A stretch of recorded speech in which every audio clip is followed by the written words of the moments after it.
আজারি ভাইয়ের মতো মানুষ খাটিয়ে ধরা, এটা অনেকেই আবার বলছেন যে যদি উনি খাটিয়ে ধরেন এবং বড় জানাজা হয় তাইলে কি জান্নাত পাবেন কিনা। এমন নিয়ামত দান করেছেন যে তার কফিনটা পর্যন্ত মিজানুর রহমান আজহারি ধরেছেন, মাওলানা মামুনুল হক ধরেছেন, শায়েখ আহমদুল্লাহ ধরেছেন, এমনকি বাংলাদেশের সমস্ত ইসলামী দল, ইসলামী আন্দোলনের যারা নেতা আছেন তারা জানাজায় শরীক হয়েছেন। 2025-এর শেষ দিকে এসে বেগম জিয়াকে আমরা হারালাম।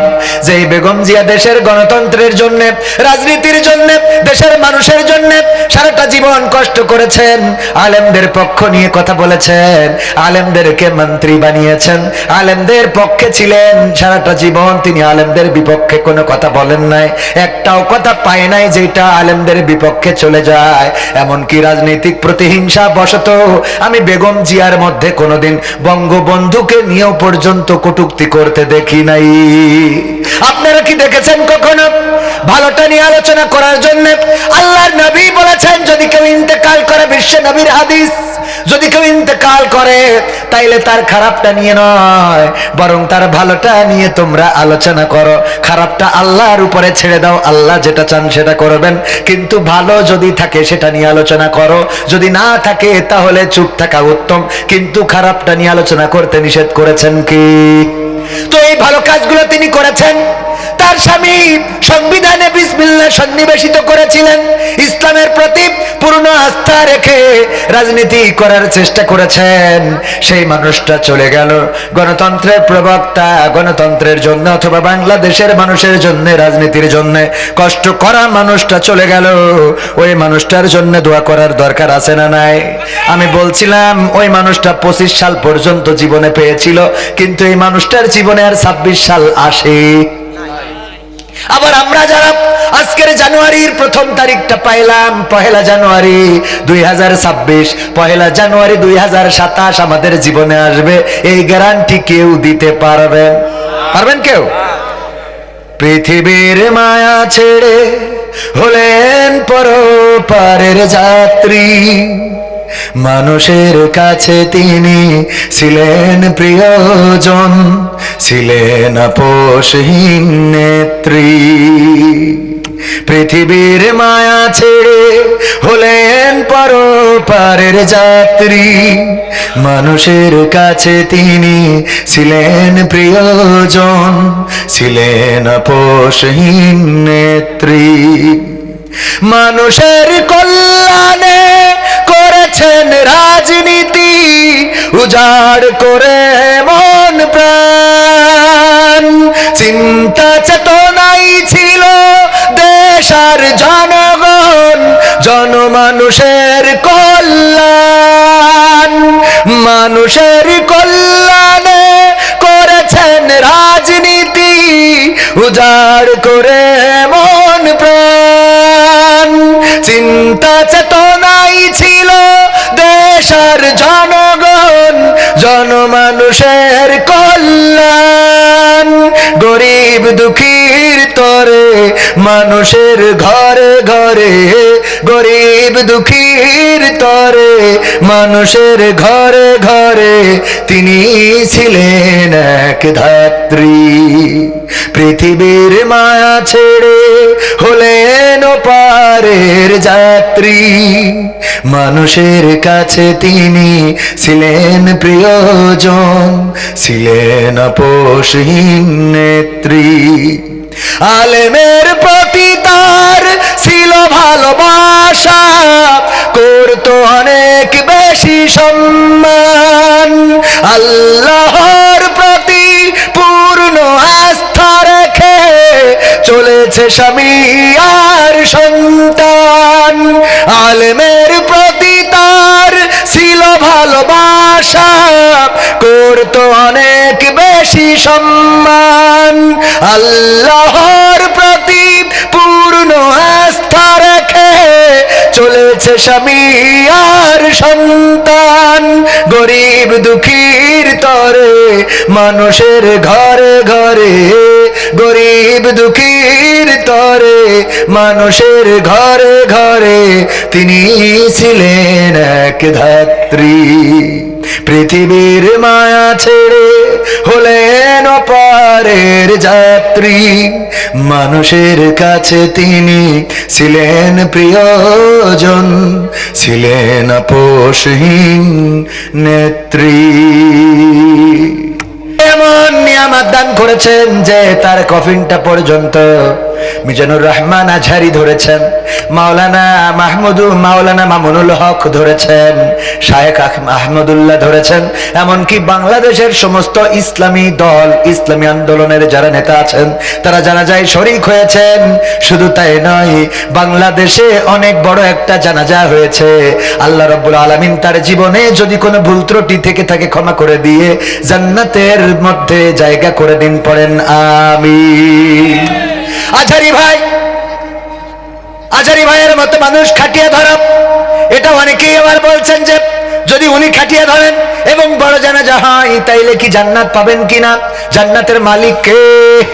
জান্নাতের মালিক আল্লাহ। কে খাটিয়া ধরলো কে ধরলো না এটা পরের কথা, কিন্তু সম্মান আল্লাহ রাব্বুল আলামিন বলেছেন ওয়া তুইজ্জু মান তাশা ওয়া তুযিল্লু মান তাশা। আল্লাহ যাকে চান তাকে সম্মান দান করেন, আর যাকে চান তাকে বেইজ্জতি করেন। এমন আছে না নাই? অনেক নেত্রীর জন্য মানুষ মৃত্যু কামনা করে, এমন আছে না নাই? অনেক নেতার জন্য মানুষ মৃত্যু কামনা করে, এমন আছে না নাই? আবার অনেক নেতা নেত্রীর জন্য মানুষ কলিজা থেকে দোয়া করে। ও আমার ভাইয়েরা, এই জন্য মৃত্যু দিয়ে জানাজা দিয়ে যদিও জান্নাত হবে কি হবে না, বড় কথা হলো আল্লাহ রাব্বুল আলামিন জমিনের পরে ইজ্জত দান করেছেন।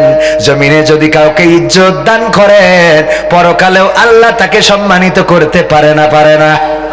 জমিনের পরে ইজ্জত দান করেছেন আল্লাহর নবীদেরকে, আল্লাহর ওলিদেরকে। জমিনের পরে ইজ্জত দান করেছেন আল্লামা দেলোয়ার হুসাইন সাইদিকে। কথা কয় না? ইজ্জত দিয়েছে না দেয় নাই? মানুষটা মারা গিয়েছে, কিন্তু সেই মানুষের আলোচনাগুলো আজও চলমান। মানুষেরা এখনো হৃদয় দিয়ে কলিজা দিয়ে ভালোবাসে, এমন আছে না নাই? এখনো যদি পিরোজপুরে যায় তার কবরটা জিয়ারত করার চেষ্টাটা করে। ও আমার ভাইয়েরা, অথচ এই মানুষকে অপরাধী করে কয় বছর কারাগারে রাখা হয়েছিল? কয় বছর? 13টা বছর, এক যুগের বেশি। 13টা বছর কারাগারে রাখলেন, কিন্তু সেই মানুষটার জানাজার দিন ফ্যাসিস্ট সরকারের আমলে এত বড় জানাজা হলো, যেই জানাজায় প্রতিবন্ধকতা সৃষ্টি করা হলো, কিন্তু জানাজায় কি লোক কম হয়েছে? কোথাকারে কম হয়েছে? এটাই হলো ইজ্জত, এটাই হলো সম্মান। আবার দেখা যাবে অনেকেই মারা যাবে, তার জানাজাটাও তেমন ঠিক মতো হবে না। আমার ভাইরা, এই জন্যে আল্লাহর জন্য যদি নিবেদিত হতে পারেন, কোরআনের জন্য যদি নিজেকে উৎসর্গ করে দিতে পারেন, আল্লাহ রাব্বুল আলামিন সম্মান বাড়িয়ে দিবেন। বলেন সুবহানাল্লাহ। আমাকে যারা দেখেছেন, অনেকেই যারা অনলাইনে দেখেন, মাঝে মাঝে আমার কিছু কথা শুনতে হয় যে আমি টিকটকার, অথচ আমি টিকটক করি না। আমি কিন্তু বিভিন্ন শর্ট ফিল্ম গুলো বানাই মানুষদেরকে বোঝানোর জন্য। এখন সেটাও অনেকটাই কমিয়ে ফেলেছি। এইগুলো নিয়ে নানান ভাবে মানুষ উপস্থাপন করে। আল্লাহ রাব্বুল আলামিন এই বাংলার জমিনে বাংলাদেশের সমস্ত জেলা থেকে আলহামদুলিল্লাহ কোরআনের কথা বলার জন্য ইনভাইট করে। শুধু তাই নয়, মানুষ যতটা সম্মান এই জমিনে দিয়েছেন একমাত্র শুধুমাত্র কোরআনের জন্য এই সম্মানটা। বলেন সুবহানাল্লাহ। কিসের জন্য? আমি তো তেমন ভালো কেউ নই, আমি তেমন বড় আলেম নই, আমি তেমন মুফাসসির নই। মুফাসসির তো দূরের কথা, তাফসীরের অর্থ করাই তোমার জন্য কষ্টকর। তারপরেও মানুষ কথা শুনতে চায়। আমি তো এটা বিশ্বাস করি আমার জন্য নয়, এটা শুধুমাত্র আল্লাহর কোরআনের জন্য। বলেন ঠিক কিনা? এখানে যতক্ষণ পর্যন্ত কোরআনের কথা বলবো ততক্ষণ পর্যন্ত আপনারা শুনবেন। আমি বিশ্বাস করি যখন আমি বেদের মেয়ে জ্যোৎস্নার গান গাবো তখন জুতাগুলো আমারে দিয়ে দেবেন, যার যেন জীবনে জুতা কিনা না লাগে। ঠিক না? ঠিক দিবেন না? দিবেন না? হুজুর নেন। আমার মা বোনেরা পর্দার অন্তরালে আছে, আমার ধারণা আপনাদের থেকে বেশি। ঠিক বলেছে না? আরুন ভাই বলল ঠিক। তাইলে ঠিক, যেহেতু হুজুর মানুষ, আমার ভাইয়েরা আলে আমার মা বোনেরা বেশি মাহফিলে আসে, আমার মা বোনেরা আবার বাজারেও যায় বেশি। বলেন ঠিক কিনা? আমি দেখলাম এই বাংলার জমিনে একটা জিনিস ইতিপূর্বে দেখেছি, আল্লাহ কিয়ামতের আগে কিছু বিষয় তুলে নিবেন, তার মধ্যে অন্যতম হলো নারীর ভূষণ লজ্জা। এই লজ্জাটা তুলে নেবেন। এখন নারীদের লজ্জা কম না বেশি? তার মানে অনেকটাই তুলে নিয়েছেন। আগে ওড়না তাও তো এক পাশে দিত, এখন ডাইরেক্ট ওড়নাই পরে না। আর এই পরে না তো পরে না, আবার সেইটা ভিডিও করে টিকটক করে ঝাঁকানি দিয়ে দেখায়। ঠিক বলছি না বে? ঠিক বলছি। মানে লজ্জা শেষ। এমনকি এমন এমন কথাগুলো বলে যেই কথাগুলো আমরা মুখ দিয়ে আনা কষ্টকর, কিন্তু সেই কথাগুলো অনায়াসে বলে ফেলে আমার মা বোনেরা। আমি বলেছি মা বোনদের লজ্জা কেন কম?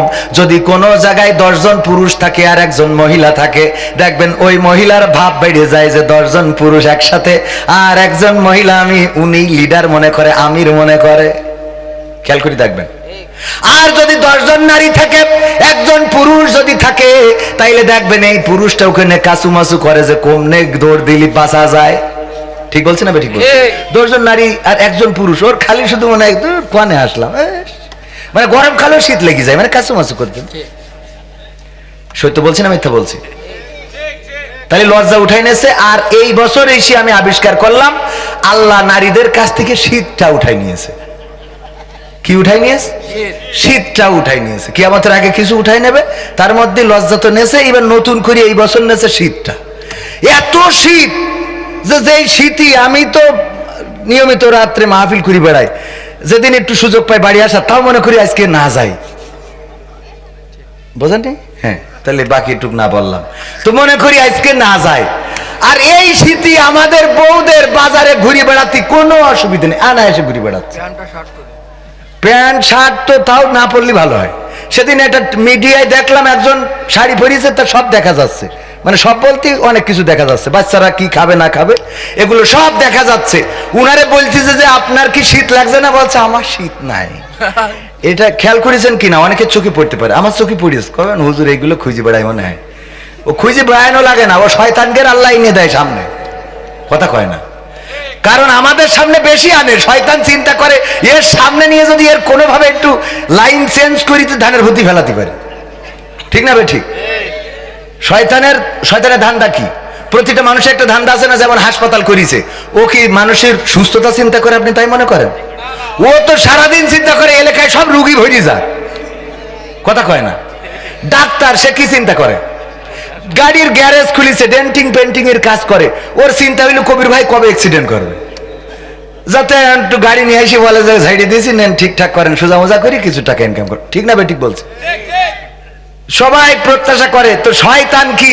ও বসে থাকে, ও চিন্তা করে যে সভাপতির এই বুড়ো বয়সে যদি কোনোভাবে একটু ঘোলা পানি খাওয়াই দেওয়া যায়। এই জন্য বুড়ো বয়সে দেখবেন হঠাৎ করে 80 বছরের বুড়ো খের বাগানে এক তরুণী নিয়ে ধরা কি, ওর বুড়ো মানুষ, তুই এখন এই তরুণী নিয়ে যে তুই ওর কি বলবো, মাহফিল তো সব না বললাম, রেখে দিলাম। এই সত্য বলছি না মিথ্যা বলছি? কিন্তু এটা হলো শয়তান করে। না না, এটা তো বাস্তবতা, একজনও যাবে না। দেখেন এই শীতে যে আপনারা বসে আছেন, আপনারা চলে যাবেন কেউ? আমার সভাপতি উপদেষ্টা বলছেন চলে যাবেন, আপনারা চলে যাবেন। কথাগুলো বাস্তবতার সাথে বলছি না খারাপ বলছি? এইগুলো যদি না বলি আপনি এইগুলো থেকে পরিত্রাণ পাবেন না। তো এগুলো আমরা বলছি না বলেই তো দিন দিন সমাজটা খারাপ হয়ে যাচ্ছে। আমার যুবকদেরকে বোঝানো হয় নাই। আমি বলি সম্মানের মালিককে, বলেন সম্পদের মালিককে, টাকার মালিককে, আপনার জমি জায়গা দেওয়ার মালিককে, সন্তান দেওয়ার মালিককে। কিন্তু আজ পর্যন্ত বলতে শুনি না বউ দেওয়ার মালিক আল্লাহ। এটা বলেছি কোন হুজুর? কিন্তু বউ দেওয়ার মালিককে এইটা তো শেখানো হয় না। এই জন্য যুবকরা লাইলাতুল ফেব্রুয়ারিতে গদখালি যেয়ে ভিড় করে। ঠিক না ভাই? ঠিক। ওরা যদি বুঝাতেন যে তুমি তাহাজ্জুদের নামাজ আল্লাহর কাছে কান্নাকাটি করো, হে রব তুমি আমার একটা সুন্দর পাত্রী, একজন নেককার বান্দি তুমি আমার স্ত্রী করে দাও, এই তাহাজ্জুদে ও যে বউ পেত, ও জীবন ধন্য, ওর 14 গোষ্ঠী ধন্য হয়ে যেত। কিন্তু ও নিজে পণ্ডিতি করে বিনোদিয়া পার্কের তো একটা ধরে নিয়ে আইছে। ও ধরে এনেছে যেদিন বিয়ে, ওই দিন তাকে আর একজন রাস্তায় এসে দাঁড়ায় বলছে যে কোথায় নিয়ে যাবা, আমার সাথে এতদিন আছে না নাই? আর শয়তানের শয়তান, ও যখন আর 4-5 জনের সাথে লাইন মেরে ফিয়ে দিয়েছে, আমার সভাপতি গেছে ছেলে বিয়ে দেবে, তাই দেখতে যাই, জিজ্ঞেস করছে মা তোমার কোনো এখন তো সময় খারাপ, তোমার মন্তব্য কি, আমরা তো তোমাকে পছন্দ করেছি। আমার আব্বা আম্মা যে সিদ্ধান্ত নেবে আমি সেই সিদ্ধান্ত। তা তুই আব্বা আম্মা সিদ্ধান্ত নেবে, তা গদখালি বিনোদিয়া পার্কে যে কটা ঘুরলি ও কটার কি হবে? সত্য না মিথ্যা? যদি বলেন না এগুলো ঘটে না, তাহলে আমার চোখের সামনে পড়ে ওরা কারা? কথা কয় না, ওরা কারা এই কাজগুলো? ওরে ভদ্র, আমার আব্বা আম্মা যা বলবে আমি তাই করবো। আব্বা আম্মা বলবে শয়তান, তুই একজনের মাজা পর্যন্ত চিকুন করে ফেলেছিস। ও এখন মোটর সাইকেলে উঠলি মোটর সাইকেল খালি নিয়ে ধানের ভুতি নিয়ে যায়, কারণ বোঝেই না যে এর মধ্যে কেউ আছে কিনা। ঠিক না ভাই? ঠিক। পুরো হালকা করে ফেলিছে, 3 পিস লাগবে কোয়ান্তে দেবে, টেনশন করতে করতে কলার খান্দি চুরি করিস। আছে না নাই? এই জন্য এইগুলো পরিবর্তনের দরকার আছে না নাই? যদি মনে করেন আমার তো এই সমস্যা নাই, আমি বলি দাদা যারা আছেন তাদের নাতিরা যদি এই কাজ করে, ওই নাতি আপনার জাহান্নামের কারণ। এবং সেই আয়াত তেলাওয়াত করেছি, আল্লাহ রাব্বুল আলামিন সূরা তাহরিমের 6 নম্বর আয়াতে বলেছেন, ইয়া আইয়ুহাল্লাযীনা